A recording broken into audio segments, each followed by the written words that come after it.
Around November സമയത്ത് ഒരു app വന്നു, ക്ലബ് ഹൗസ് എന്ന ആപ്പ് വന്നു. ഓക്കെ, അപ്പോൾ വൺ അഡ്വാൻറ്റേജ് ഐഫോണുള്ള കാരണമുണ്ട്, പല ആപ്പുകളും ഐഫോണിൽ ഫസ്റ്റ് ലോഞ്ച് ചെയ്യുള്ളൂ, പിന്നെയാണ് ആൻഡ്രോയിഡിൽ ലോഞ്ച് ചെയ്യുക, എസ്പെഷ്യലി യു എസ് ആപ്സ്. അപ്പോൾ അങ്ങനെ കേസ് വന്നപ്പോൾ ഈ ആപ്പ് എന്ത് ചെയ്തു, നമ്മൾ ക്ലബ് ഹൗസ് ഞാൻ ഉപയോഗിച്ചു, എവിടെ നിന്നോ ഇൻവൈറ്റ് കിട്ടി, I think I got from Twitter, ആർക്കോ DM ചെയ്ത് ഇൻവൈറ്റ് കിട്ടി. അപ്പോൾ എനിക്ക് ഇഷ്ടപ്പെട്ടു. ഓക്കെ, കൂടുതൽ ആൾക്കാർ ചോദിക്കുന്നുണ്ട് ഈ പറഞ്ഞ പോലെ ഇൻവൈറ്റിന് വേണ്ടി ആൾക്കാർ വീണ്ടും സെയിം ബിഹേവിയർ, ഞാൻ അന്ന് കണ്ട സെയിം ബിഹേവിയർ സംഭവിക്കുന്നുണ്ട്. അതായത് ആ ഒരു ഇൻവൈറ്റ് ഓൺലി ബേസിക്കലി ഒരു ഗ്രോത്ത് ഹാക്ക് ആണ് അല്ലേ? ശരിക്കും ഇൻവൈറ്റ് ഓൺലി എന്താണ്? അതായത് ഇപ്പോൾ ലെറ്റ്സ് സേ നിങ്ങളൊരു ആപ്പോ വെബ്സൈറ്റോ ലോഞ്ച് ചെയ്യാൻ വിചാരിക്കാം, അപ്പോൾ നിങ്ങൾ ബ്രോഡർ ഓഡിയൻസിന് റിലീസ് ചെയ്ത് ചിലപ്പോൾ ഒരു വേർഡ് ഓഫ് മൗത്ത് ഉണ്ടായിരിക്കില്ല, അൺലെസ് ഇറ്റ്സ് ആ ഒരു പോപ്പുലർ സാധനമാണെങ്കിൽ. So for your thing to grow, ഒരു കീപ് ഇറ്റ് വെരി പ്രൈവറ്റ് അല്ലെങ്കിൽ keep it very invite only, so that people will go in search for the invites, people will ask other people. അപ്പോൾ അങ്ങനെ കൂടുതൽ ആൾക്കാർ അറിയും. Especially apps like Clubhouse, Bluesky, foundation, അങ്ങനത്തെ list of apps തന്നെ grow ചെയ്തത് ആ ഒരു ഇൻവൈറ്റ് ഓൺലി മെയിൻറ്റെയിൻ ചെയ്തിട്ടാണ്. ഇതൊരു ഫോമോ ക്രിയേറ്റ് ചെയ്യുന്ന ഒരു മെത്തേഡാണോ? അതെ, ആൾക്കാർ ഫോമോ ആണ് ഒബ്വിയസ്ലി. എക്സാമ്പിൾ പറയുകയാണെങ്കിൽ ഇപ്പോൾ ബ്ലൂ സ്കൈയിലൊക്കെ ഫസ്റ്റ് തന്നെ മെമ്പറായി ലോഗിൻ ചെയ്തില്ലെങ്കിൽ you might even loose your handle. നമ്മൾ ട്വിറ്ററിലും ഇൻസ്റ്റാഗ്രാമിലും ഉപയോഗിക്കുന്ന ഹാൻഡിൽ നമ്മൾ ക്ലെയിം ചെയ്യണമല്ലോ, അല്ലെങ്കിൽ വേറെ ആരെങ്കിലും ക്ലെയിം ചെയ്ത് പോകും. So effectively the first person who gets app has a advantage. അപ്പോൾ പിന്നെ ഒന്ന്, there is a large chunk of audience who is very much interested to try new stuff. അപ്പോൾ ആ ഒരു ഓഡിയൻസിൽ ഞാനും ഭാഗമാണ്. Maybe we are also ഭാഗം of that. Correct, to be the first one who gets that. Correct. അപ്പം പിന്നെ okay, അങ്ങനെ ക്ലബ് ഹൗസ് ലോഞ്ചായി. ക്ലബ് ഹൗസും ഇൻവൈറ്റ് ഓൺലി ആണ്. ഓക്കെ, അപ്പോൾ ആ കഥ വരട്ടെ. അപ്പോൾ ക്ലബ് ഹൗസ് ഇൻവൈറ്റ് ഓൺലി ആയത്. അപ്പോൾ ഞാൻ പണ്ട് കണ്ട സെയിം ബിഹേവിയർ തന്നെ, അതായത് സപ്ലൈ ഡിമാൻഡിലാണ് വേൾഡ് മൊത്തം വർക്ക് ചെയ്യുന്നത്. അപ്പോൾ സപ്ലൈ വളരെ കുറവ്, ഡിമാൻഡ് ഭയങ്കര എനോർമസ്ലി കൂടുതൽ. എലൻ മസ്ക് ഒക്കെ ക്ലബ് ഹൗസിൽ കയറി വരുന്നു, but people were not able to listen to Elon Musk. കാരണം ആ സമയത്ത് കോവിഡ് ആയിരുന്നു. കോവിഡ് സമയത്താണ് ഇതൊക്കെ സംഭവിക്കുന്നത്. ആ ക്ലബ് ഹൗസിന്റെ പീക്കും അതിന്റെ ഡൗൺഫാളും. അപ്പോൾ effectively people were searching whole across the internet for invite. Okay, അപ്പോൾ there were people selling invites, there were people there was no reliable person to go for invites. Effectively Clubhouse install ചെയ്ത് കഴിഞ്ഞാൽ you will get 2-3 invites extra which you can invite your friends. അപ്പോൾ ആ ഫ്രണ്ട്സിന് ചിലപ്പോൾ invite ചെയ്യും, ചിലപ്പോൾ അവർ ഉപയോഗിക്കില്ല, ചിലപ്പോൾ അവർ ഉപയോഗിക്കും. ഇപ്പോൾ ചിലപ്പോൾ example you are random person living in somewhere, അപ്പോൾ നമുക്ക് ഒരു ഇൻവൈറ്റ് വേണം, ക്ലബ് ഹൗസ് ഉപയോഗിക്കണം. അപ്പോൾ നമുക്ക് ചിലപ്പോൾ ആ ഫ്രണ്ട് സർക്കിൾ ഉണ്ടാവില്ല, you don't know whom to ask to for an invite, right? You definitely go to internet. അപ്പോൾ അവിടെ നിങ്ങൾ ഗൂഗിളിൽ പോവും, ഫോറത്തിൽ പോവും, ട്വിറ്ററിൽ പോവും, ഇൻസ്റ്റാഗ്രാമിൽ പോവും, ഇവിടെ എല്ലാവരുടെയും പോവും. അപ്പോൾ ഇതൊക്കെ ഫണ്ടമെന്റലി നോക്കുകയാണെങ്കിൽ ചാനൽസാണ് for me to put my service. അതെ, റൈറ്റ്. അപ്പോൾ ഈ പറഞ്ഞ ചാനൽസിലൊക്കെ നമ്മൾ റാങ്ക് ചെയ്തു. എക്സാമ്പിൾ ക്ലബ് ഹൗസ് ഇൻവൈറ്റ്സ് എന്ന് അടിച്ചു കഴിഞ്ഞാൽ എൻ്റെ പേജാണ് used to be on first page. പിന്നെ ട്വിറ്ററിലാണെങ്കിൽ every 15 minutes or every 1 hour ഓരോ ട്വീറ്റ് എൻ്റെ ഹാൻഡിലിന് പോകും about the how big of people I invited. And you also can be invited to Clubhouse. പിന്നെ റെഡിറ്റിലാണെങ്കിൽ I used to run a forum as well. So I used to be the moderator who runs the forum. So effectively wherever people look, my face and my profile used to be there. അവിടെ ഞാൻ പറയും I invited X amount of people. അപ്പോൾ ആൾക്കാർ അങ്ങനെ കൂടി വരും. So effectively I think ആ സമയത്ത് 1200 people ആൾക്കാർ ഇൻവൈറ്റ് ചെയ്തു on to Clubhouse. ഇപ്പോൾ ക്ലബ് ഹൗസിൽ നമ്മൾ ഇൻവൈറ്റ് ചെയ്യുമ്പോൾ effectively once they buy things from me I add them to a WhatsApp group. അപ്പോൾ അവിടെ മുമ്പ് ആഡ് ചെയ്ത ആൾ ഇയാളെ ആഡ് ചെയ്യണം. So it's like invite train പോലെയാണ്. സോ എഫക്റ്റീവ്ലി ഒരു ട്രെയിൻ പോലെ ആൾക്കാർ നെക്സ്റ്റ് ആൾ ഇൻവൈറ്റ് ചെയ്തുകൊണ്ടേയിരിക്കും.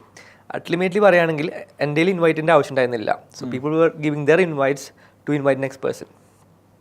അപ്പോൾ എനിക്കിപ്പോൾ ഇൻവൈറ്റ് വേണമെങ്കിൽ ഞാൻ ഫെലിക്സിൻ്റെ വെബ്സൈറ്റിൽ വരുന്നു, വെബ്സൈറ്റിൽ വന്നിട്ട് ഞാനൊരു ഇൻവൈറ്റ് പർച്ചേസ് ചെയ്യുന്നു. ഇൻവൈറ്റ് അല്ല പർച്ചേസ് ചെയ്യണത്. So that's another thing.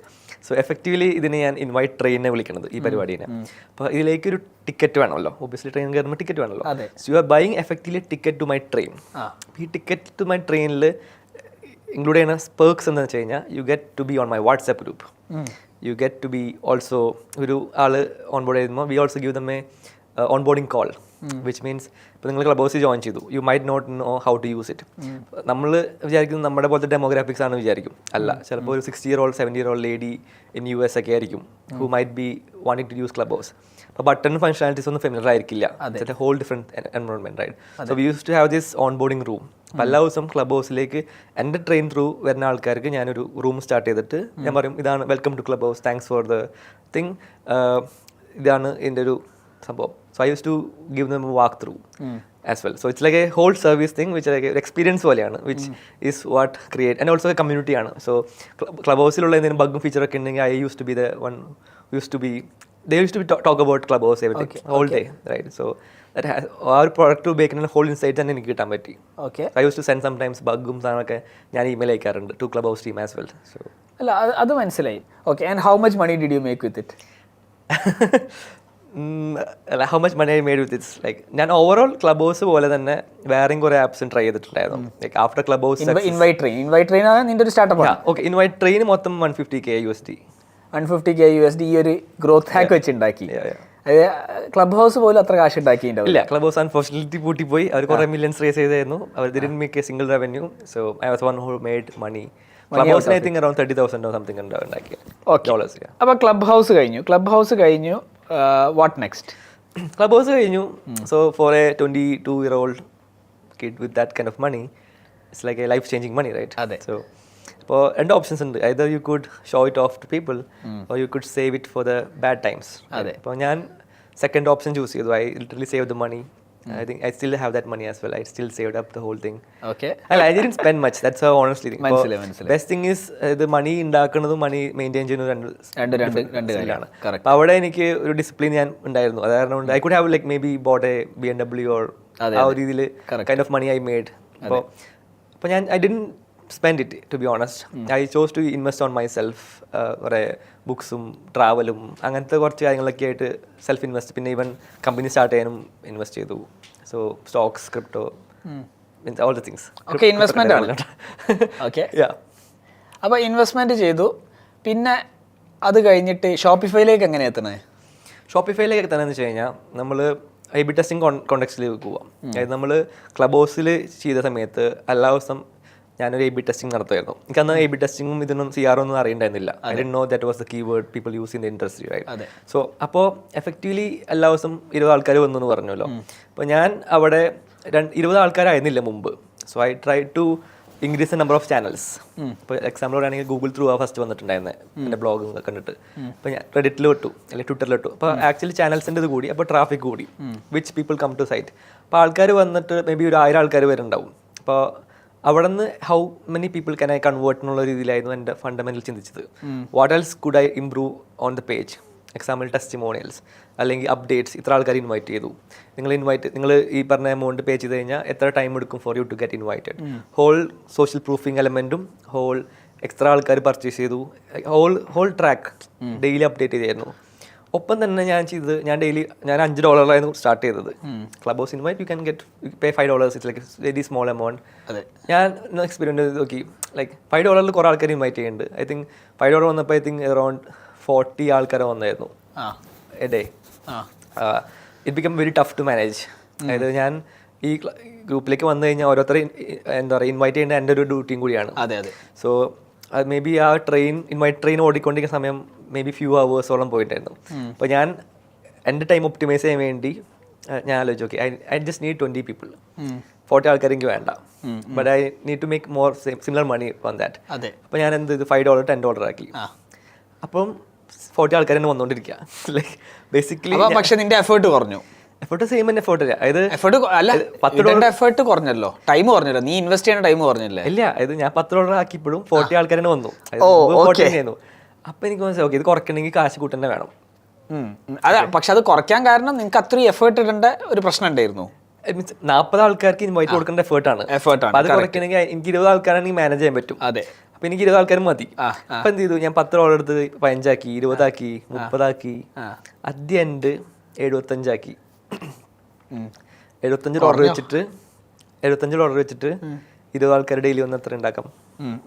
$7,500 daily. അതിന്റെ പീക്ക് $3,300 എന്തോ ആയിരുന്നു $. A day.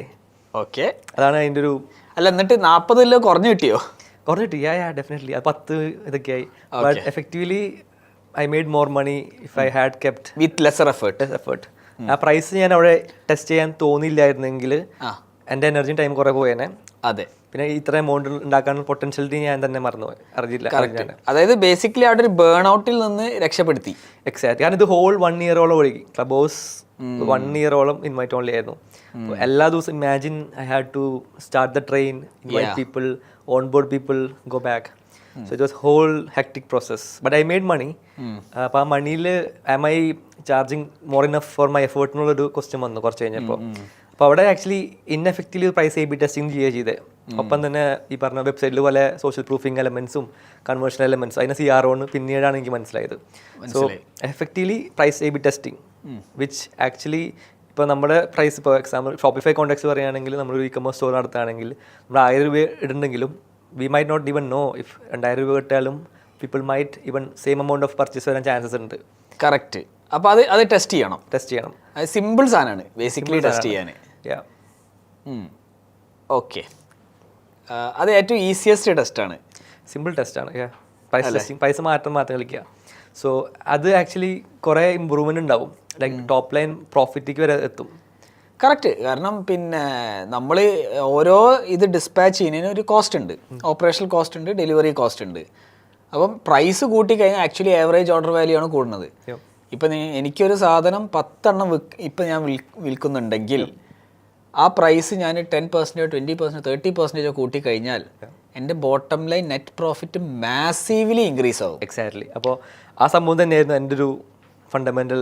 അവിടെ നിന്ന് ചെറിയൊരു ബ്രീഫ് ഓഫ് ഐഡിയ കിട്ടി.